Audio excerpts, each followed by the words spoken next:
Le test de grossesse tremblait dans mes mains, tandis que je fixais les 2 lignes roses. À 25 ans, je n'avais pas peur d'être enceinte. J'avais peur d'annoncer à ma famille traditionnelle d'origine asiatique, installée à Lisbonne, que le père était Niklas Moreau, héritier du groupe Moreau, l'un des plus grands conglomérats industriels d'Europe. « Léa !» cria la voix tranchante de ma mère à travers la maison. « Descends tout de suite. Ta cousine Camille a quelque chose à dire à ton sujet. » Mon cœur s'enfonça. Camille m'avait vue sortir de la clinique privée hier, après ma première consultation prénatale. Niklas avait tenu à ce que j'utilise la clinique familiale moderne, discrète, avec vue sur la Seine, mais j'aurais dû me douter que Camille, qui y travaille comme réceptionniste, me reconnaîtrait. Je descendis l'escalier de notre modeste maison à la périphérie de Bruxelles et trouvai toute la famille réunie dans le salon. Ma mère, mon père, mon jeune frère Jules et Camille, arborant ce sourire de supériorité morale qui me retournait l'estomac. « Raconte-leur ce que tu as vu » exigea ma mère, les bras croisés. Les yeux de Camille brillèrent de satisfaction. « J'ai vu Léa à l'hôpital Moreau hier. Elle était dans le service de maternité. » Elle fit une pause dramatique. « Elle est enceinte. » Le chaos éclata. Ma mère se mit à pleurer bruyamment. Mon père devint écarlate de rage. Jules, lui, se contentait de me fixer, abasourdi. « C'est vrai ?» hurla mon père. Je relevai le menton. « Oui, je suis enceinte. Et, avant même que vous ne posiez la question, je sais exactement qui est le père. »« Ah, bien sûr !» se moqua Camille. « Le même homme au sujet duquel tu mens depuis 1 an, Niklas Moreau. » Sérieusement. Comme si l'héritier du groupe Moreau, propriétaire d'Empire du Luxe, de fonds d'investissement de plusieurs milliards et de fondations caritatives à travers toute l'Europe pouvait s'intéresser à quelqu'un comme toi.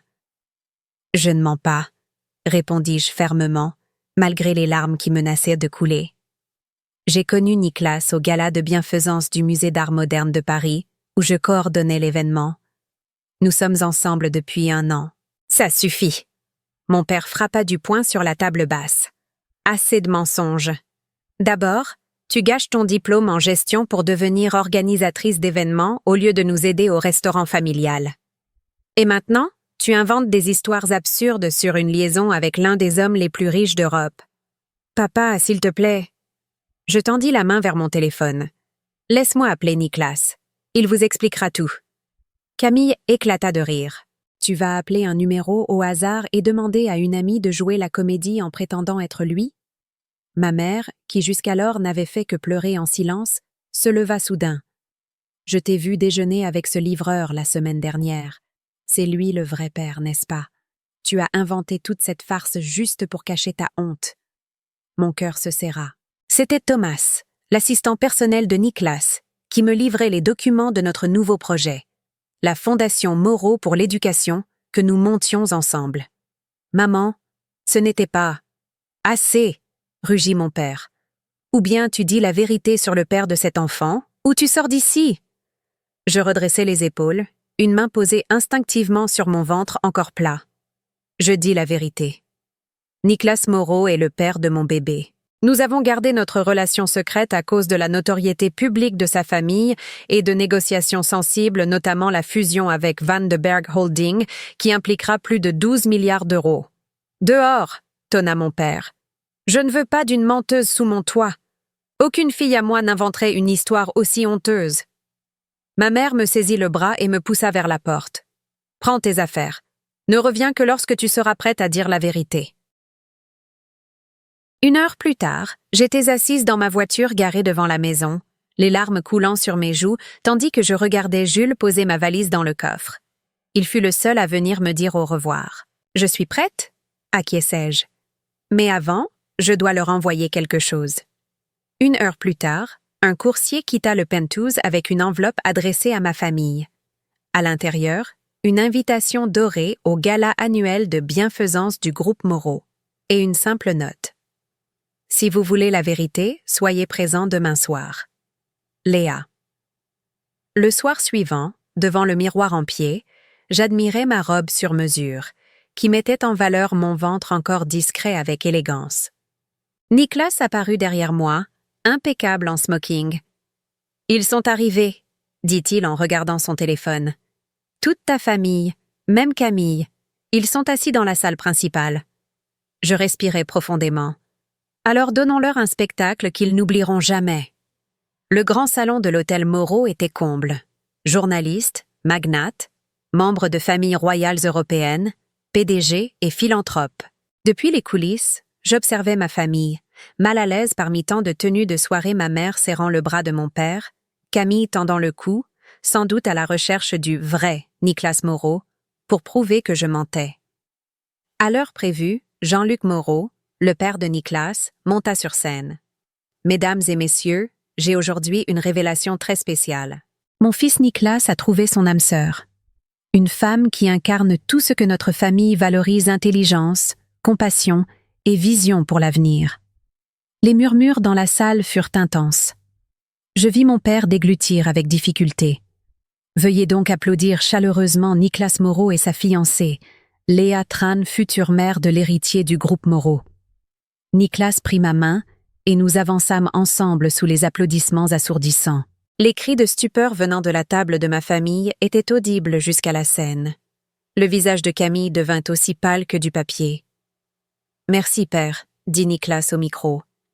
Léa et moi avons travaillé ensemble cette dernière année, construisant non seulement un amour, mais aussi un héritage. Pendant que nous gardions notre relation privée, nous avons développé la Fondation Moreau pour l'éducation, que Léa dirigera en tant que directrice exécutive. Je fis un pas en avant, la main posée sur mon ventre. La Fondation offrira bourses, mentorat et accès à une éducation de qualité aux enfants vulnérables à travers toute l'Europe. Parce que chaque rêve mérite d'être poursuivi même lorsqu'il ne correspond pas aux attentes des autres. Mes yeux croisèrent ceux de mon père. Il détourna rapidement le regard, honteux.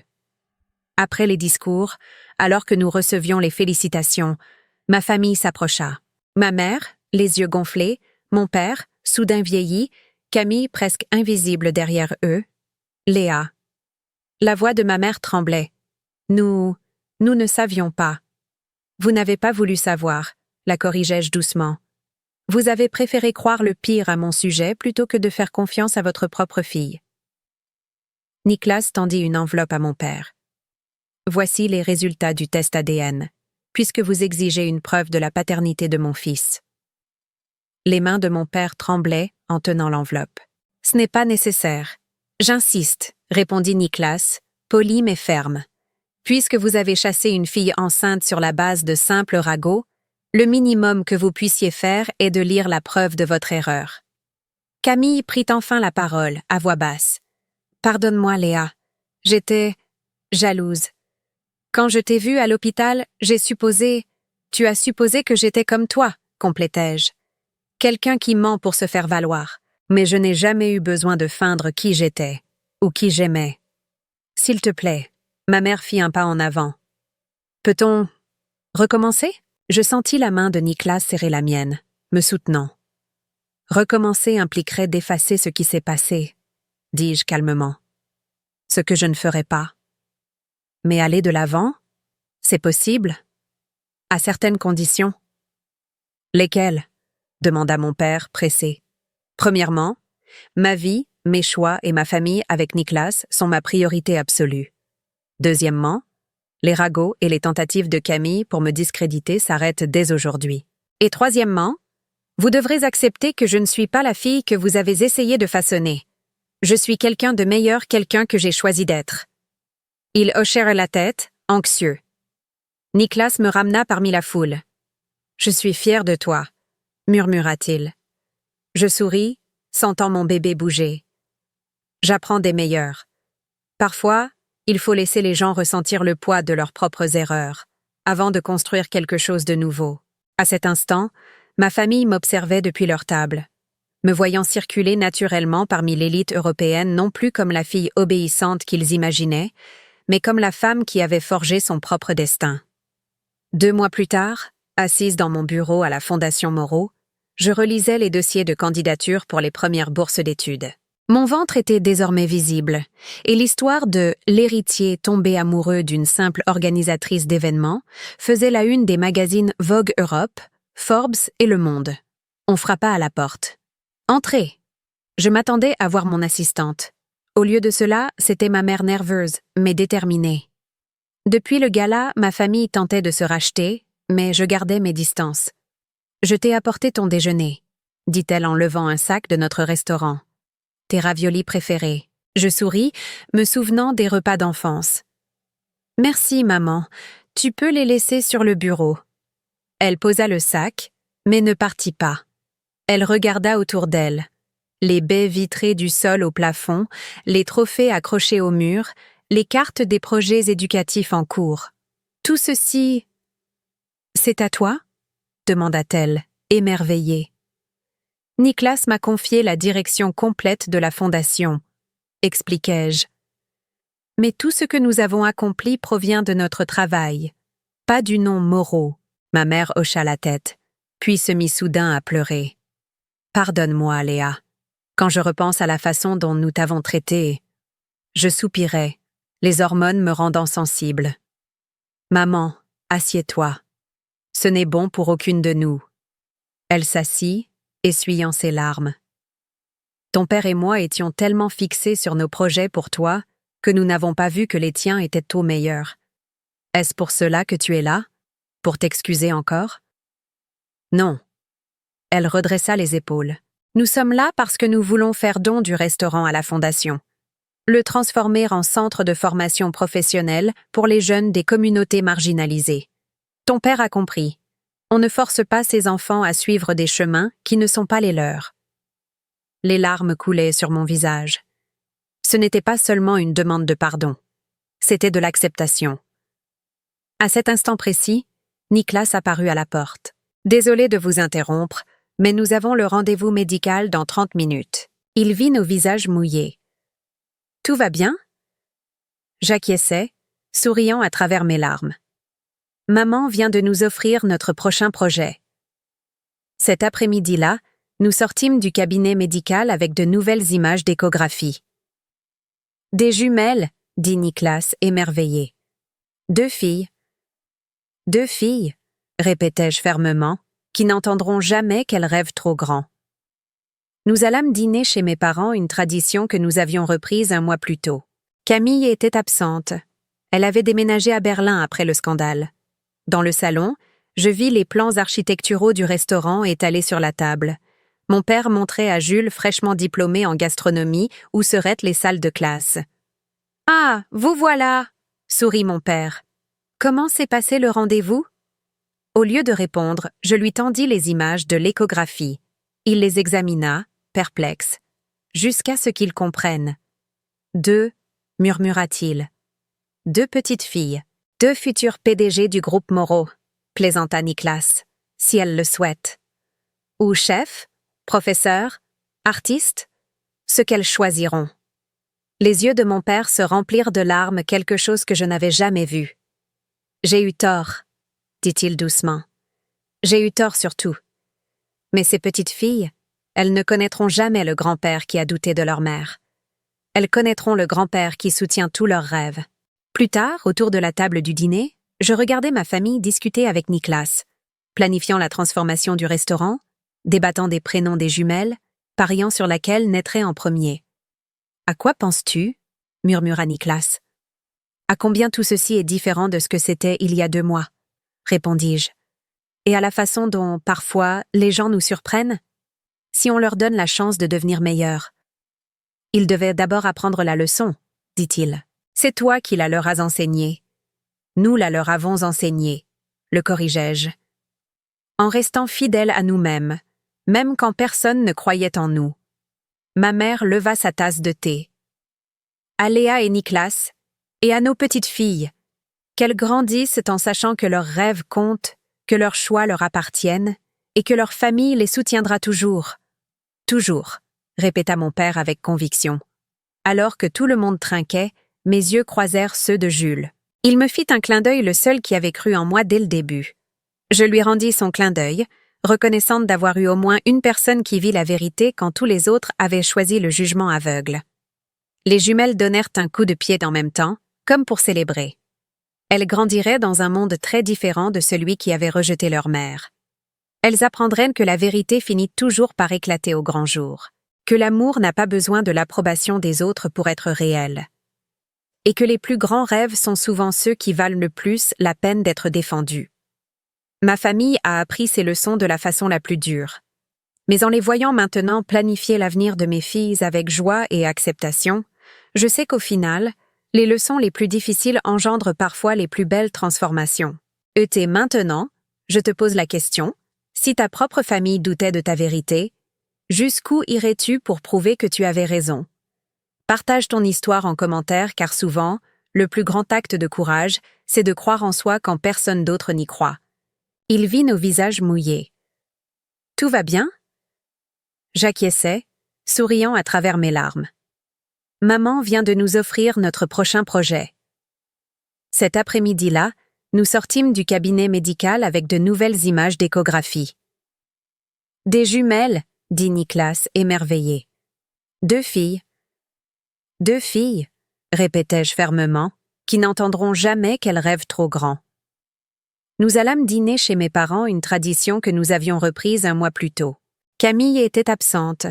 Elle avait déménagé à Berlin après le scandale. Dans le salon, je vis les plans architecturaux du restaurant étalés sur la table. Mon père montrait à Jules, fraîchement diplômé en gastronomie, où seraient les salles de classe. « Ah, vous voilà !» sourit mon père. « Comment s'est passé le rendez-vous » Au lieu de répondre, je lui tendis les images de l'échographie. Il les examina, perplexe, jusqu'à ce qu'il comprenne. 2, murmura-t-il. 2 petites filles, 2 futurs PDG du groupe Moreau, plaisanta Nicolas, si elles le souhaitent. Ou chef, professeur, artiste, ce qu'elles choisiront. Les yeux de mon père se remplirent de larmes, quelque chose que je n'avais jamais vu. J'ai eu tort, dit-il doucement. J'ai eu tort surtout. Mais ces petites filles, elles ne connaîtront jamais le grand-père qui a douté de leur mère. Elles connaîtront le grand-père qui soutient tous leurs rêves. Plus tard, autour de la table du dîner, je regardais ma famille discuter avec Nicolas, planifiant la transformation du restaurant, débattant des prénoms des jumelles, pariant sur laquelle naîtrait en premier. « À quoi penses-tu » murmura Nicolas. « À combien tout ceci est différent de ce que c'était il y a 2 mois » répondis-je. « Et à la façon dont, parfois, les gens nous surprennent ? Si on leur donne la chance de devenir meilleurs. » « Ils devaient d'abord apprendre la leçon, » dit-il. « C'est toi qui la leur as enseignée. Nous la leur avons enseignée, » le corrigeai-je. En restant fidèles à nous-mêmes, même quand personne ne croyait en nous. Ma mère leva sa tasse de thé. À Léa et Nicolas, et à nos petites filles, qu'elles grandissent en sachant que leurs rêves comptent, que leurs choix leur appartiennent, et que leur famille les soutiendra toujours. Toujours, répéta mon père avec conviction. Alors que tout le monde trinquait, mes yeux croisèrent ceux de Jules. Il me fit un clin d'œil, le seul qui avait cru en moi dès le début. Je lui rendis son clin d'œil, reconnaissante d'avoir eu au moins une personne qui vit la vérité quand tous les autres avaient choisi le jugement aveugle. Les jumelles donnèrent un coup de pied en même temps, comme pour célébrer. Elles grandiraient dans un monde très différent de celui qui avait rejeté leur mère. Elles apprendraient que la vérité finit toujours par éclater au grand jour, que l'amour n'a pas besoin de l'approbation des autres pour être réel, et que les plus grands rêves sont souvent ceux qui valent le plus la peine d'être défendus. Ma famille a appris ces leçons de la façon la plus dure. Mais en les voyant maintenant planifier l'avenir de mes filles avec joie et acceptation, je sais qu'au final, les leçons les plus difficiles engendrent parfois les plus belles transformations. Maintenant, je te pose la question, si ta propre famille doutait de ta vérité, jusqu'où irais-tu pour prouver que tu avais raison? Partage ton histoire en commentaire car souvent, le plus grand acte de courage, c'est de croire en soi quand personne d'autre n'y croit.